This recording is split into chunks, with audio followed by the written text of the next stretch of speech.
పూర్తి వివరాలు చూసే ముందు మా ఛానల్ ని సబ్స్క్రైబ్ చేయడం మర్చిపోకండి. శ్రీ గురుభ్యో నమః.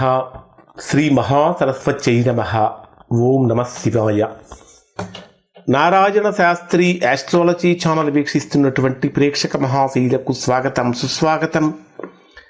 ఈరోజు మనము ప్రస్తుత కాలంలో ఉద్యోగపరమైనటువంటి సమస్యలు కలగటానికి, అంటే జ్యోతిష శాస్త్రపరంగా ఉద్యోగ సమస్యలు రావటానికి ఎన్ని కారణాలు ఉన్నాయి, ఏ గ్రహాలు కారణం, ఎటువంటి పరిహారాలు చేసుకుంటే ఉద్యోగ సమస్యలు తొలగిపోతాయి అనే విషయం తెలుసుకుందాం. ఎందుకంటే మానవ జీవితానికి ప్రధానమైనటువంటి ఆధారం ఏమిటి అంటే ఉద్యోగం. ఆ ఉద్యోగం కనుక సరిగ్గా లేకపోయినా, లేదా 4 నెలలు చేసి వెంటనే బ్రేక్స్ వస్తూ ఉన్నా, 6 నెలలు ఖాళీగా ఉంటూ ఉన్నా, జీవితం అంతా కూడా ఆర్థికంగా అస్తవ్యస్తంగా తలకిందులుగా మారే ప్రమాదం ఉంటుంది. దాంతోపాటు ప్రస్తుత కాలంలో కనుక తీసుకుంటే మనిషి సహజంగా ఆశాజీవి.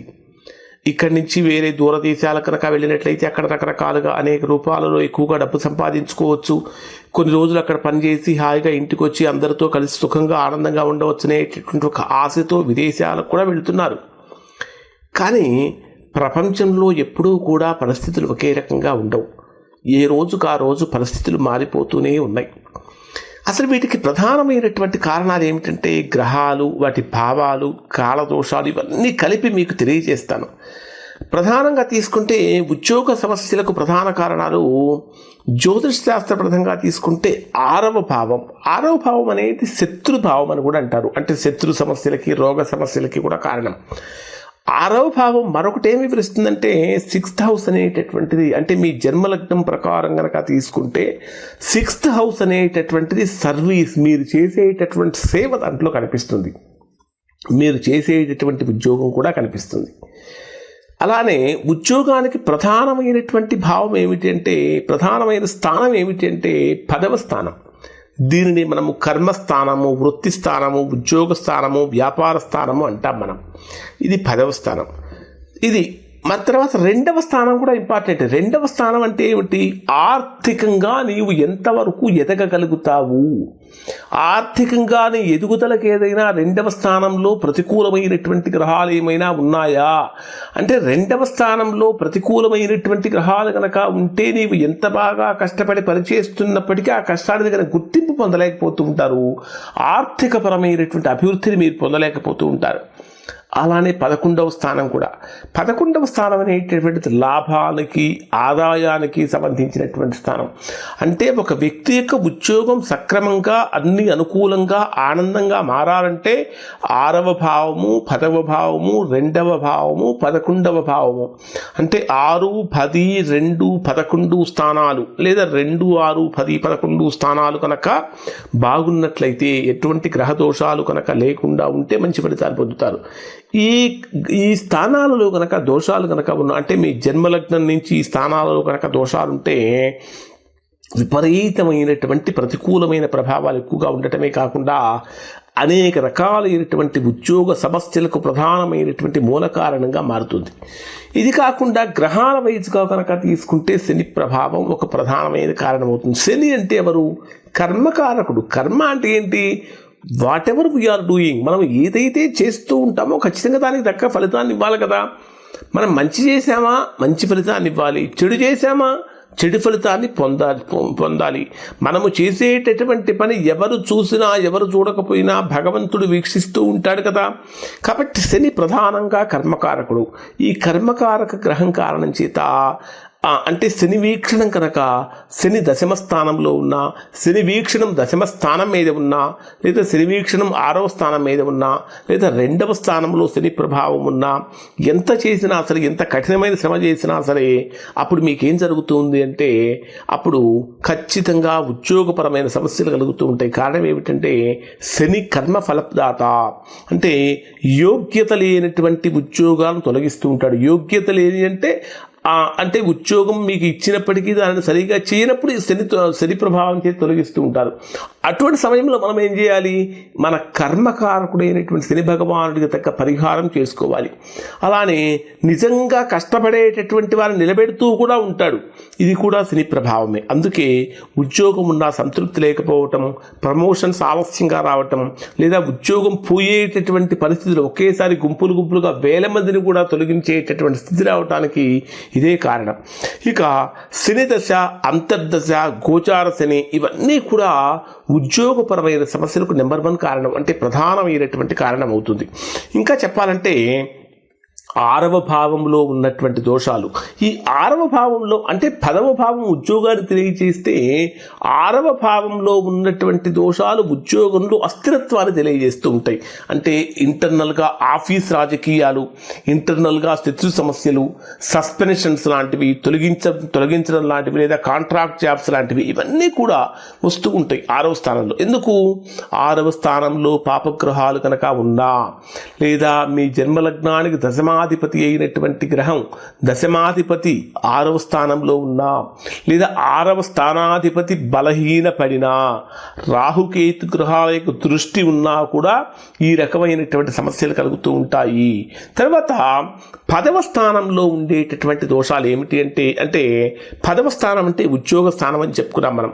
ఉద్యోగ స్థానము, వృత్తి స్థానము, వ్యాపార స్థానం అని చెప్పుకున్నాం. అంటే ఉద్యోగం అంటే కర్మ, మనము చేసేటటువంటి ఉద్యోగ ప్రతిష్ట. ఈ 10వ స్థానంలో ఖచ్చితంగా రాహు కేతు గ్రహాల యొక్క ప్రభావం కనుక ఉంటే ఉద్యోగంలో అస్థిరత్వం కలుగుతుంది. గట్టిగా 6 నెలలు చేసామంటే మనకు నచ్చకపోవటం వలన, మనం నచ్చకపోవటం వల్ల బయటికి రావాల్సిన పరిస్థితి వస్తూ ఉంటుంది. అంటే అలానే దశమ స్థానాధిపతి అస్తంగతుడైనా, నీచ స్థానాలలో ఉన్నా, లేదా 8, 12 స్థానాలలో ఉన్న, 6, 8, 12 స్థానాలలో ఉన్న ఖచ్చితంగా ఉద్యోగపరమైన సమస్యలు కలుగుతూ ఉంటాయి. శని దృష్టి బలంగా ఉండటం కూడా, అంటే శని యొక్క వీక్షణం ఇప్పుడు చెప్పినటువంటి స్థానాల మీద కనుక ఉన్నా కూడా అటువంటి ఫలితం కలుగుతుంది. దీని కారణంగా ఉద్యోగం నిరంతరం మార్పులు జరుగుతూ ఉంటాయి. సరైన గుర్తింపు పొందలేకపోతూ ఉంటారు. శ్రమకు తగినటువంటి ఫలితం పొందలేకపోతూ ఉంటారు. తర్వాత రాహు ప్రభావాన్ని కనుక తీసుకుంటే అనిశ్చితి, అంటే రాహు ప్రభావం అనిశ్చితి, లేదా టెక్నాలజీ మార్పులు. రాహు అంటే ఎవరు? రాహువు ఒక మంచి గనక ఇస్తే వెంటనే మరొక చెడును కూడా కలిగిస్తాడు. ఒక ఉద్యోగం వచ్చిందని ఆనందపడేలోపు దాన్ని తొలగించేటటువంటి బాధ్యత కూడా తీసుకుంటాడు. అంటే ఆకస్మికమైనటువంటి మార్పులు, టెక్నాలజీ పెరుగుదల. ప్రస్తుత కాలంలో కనుక తీసుకుంటే AI, ఆటోమేషన్ మొదలైనటువంటివన్నీ కూడా వీటికి కారణాలు అవుతాయి. ప్రస్తుత కాలంలో ఈ రాహు ప్రభావం వల్ల ఏం జరుగుతున్నదంటే సంప్రదాయ ఉద్యోగాలు తగ్గిపోతూ ఉన్నాయి. కొత్త స్కిల్స్ అనేటటువంటివి రోజు రోజుకి డెవలప్ చేసుకోవాల్సిన పరిస్థితి వస్తూ ఉంటుంది. అనిశ్చితి, అంటే ఉద్యోగంలో అనిశ్చితి పెరుగుతూ ఉంటుంది. ఉద్యోగంలో స్థిరత్వాన్ని కోల్పోతూ ఉంటారు. గట్టిగా 6 నెలల నుంచి సంవత్సరం చేయగానే మరలా ఒక 6 నెలల సంవత్సరం ఖాళీగా ఉండాల్సిన పరిస్థితులు వస్తూ ఉంటాయి. అంటే రాహు దశలో లేదా 10వ స్థానంలో రాహు ఉన్నప్పుడు ఉద్యోగం వస్తుంది కానీ నిలబడదు, మార్పులు ఎక్కువగా ఉంటాయి.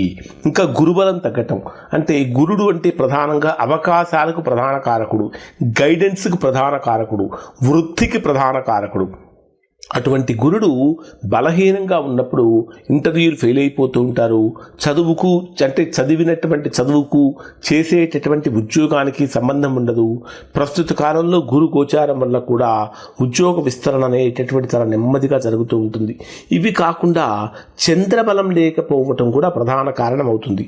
అంటే చంద్రుడు బలహీనంగా ఉన్న ఆత్మవిశ్వాసం తగ్గిపోతూ ఉంటుంది. ఇంటర్వ్యూలు అంటే ఒక రకమైన భయం పెరుగుతూ ఉంటుంది. డిప్రెషన్స్ వస్తూ ఉంటాయి. నిర్ణయ లోపం జరుగుతూ ఉంటుంది. ఒకవేళ మీరు బ్రహ్మాండంగా ఇంటర్వ్యూకి అటెండ్ అయ్యి మీరు చక్కగా మీ స్కిల్స్ అన్ని వారికి కనిపించేటట్టు చేసినప్పటికీ కూడా చంద్రుడు బలహీనమైన స్థానాలలో ఉన్నప్పుడు ఉద్యోగం రాకపోవటం జరుగుతూ ఉంటుంది. ఉద్యోగం ఉన్నా సంతృప్తి లేకపోవడం జరుగుతుంది. ఇది చంద్రదోష లక్షణం, అంటే చంద్రగ్రహం యొక్క కారణం చేత.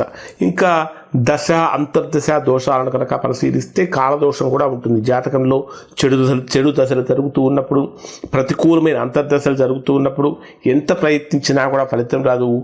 ఉద్యోగం దొరికినా వెంటనే ఉద్యోగంతో పాటు సమస్యలు కూడా మొదలవుతూ ఉంటాయి. ముఖ్యంగా శని దశ, రాహు దశ, కేతు దశ, వీటికి ఎక్కువగా కాల పరీక్షలు ఎక్కువగా ఉంటాయి. ఇవి కాకుండా పితృదోషాలు, కర్మదోషాలు కూడా ఉంటాయి. పితృదోషం వలన అంటే కర్మబంధం ఇవన్నీ కూడా కలుగుతూ ఉంటాయి. ఇంకా ఈ పితృదోషాలు, కర్మదోషాల వల్ల ఉద్యోగంలో ఆటంకాలు ఎక్కువగా కనిపిస్తూ ఉంటాయి. స్థిరత్వం లేకపోవటం ఉంటుంది. ఒకే తప్పు రిపీటెడ్గా చేసే అవకాశం వస్తూ ఉంటుంది. ఇవి కాకుండా మరొక ప్రధాన దోషం ఏమిటంటే ముహూర్త దోషం కూడా ఉంటుంది. అంటే చాలామంది ఉద్యోగంలో చేరేటప్పుడు ప్రస్తుతం విదేశాల్లో ఉంటారు. అక్కడ పంచాంగాలు, రాహుకాలాలు ఇవి చూసుకోవటాలే ఉండవు. చాలామంది అమావాస్య రోజున జాయిన్ అవుతారు, రాహుకాలంలో జాయిన్ అవుతారు, అశుభ నక్షత్రంలో తారాబలం సరిగా లేనటువంటి రోజుల్లో జాయిన్ అవుతూ ఉంటారు. దీనివల్ల ఆఫీసులో చేరిన రోజు నుంచే సమస్యలు కలుగుతూ ఉంటాయి. బాస్తో విభేదాలు పెరుగుతూ ఉంటాయి. త్వరగా ఉద్యోగ మార్పులు కలుగుతూ ఉంటాయి. ఓవరాల్గా కనుక తీసుకుంటే ప్రస్తుత కాలంలో ఉద్యోగ సమస్యలకు శని కర్మ పరీక్ష, రాహువు యొక్క పరిస్థితి మార్పులు, గురుడు యొక్క బలహీనత, చంద్రుడి యొక్క మానసిక ఒత్తిడి, దశ గోచారాలు ఇవన్నీ కూడా ఉద్యోగ సమస్యలకు ప్రధాన కారణం. మరి ఇవి తొలగించుకోవాలంటే కొన్ని చిన్న చిన్న పరిహారాలతో ఇవి తొలగవు. ఖచ్చితంగా వ్యక్తిగత జాతకం చూపించుకొని జాతక చక్రంలో మీ అంటే లగ్నం ఎలా ఉంది, దశాంశ చక్రం ఎలా ఉంది, ఏ గ్రహాలు ఏ స్థానాల్లో ఉన్నాయి, వాటి మీద ఏ దృష్టులు ఉన్నాయి, ఏ గ్రహాల యొక్క దృష్టులు ఉన్నాయి, జరుగుతున్న మహర్దశలు ఏమిటి, అంతర్దశలు ఏమిటి, ఇవన్నీ తెలుసుకొని దానికి తగినటువంటి విధంగా కనుక మనం దోష పరిహారం చేయించుకుంటే చక్కగా సత్ఫలితాన్ని పొందుతారు. శుభం.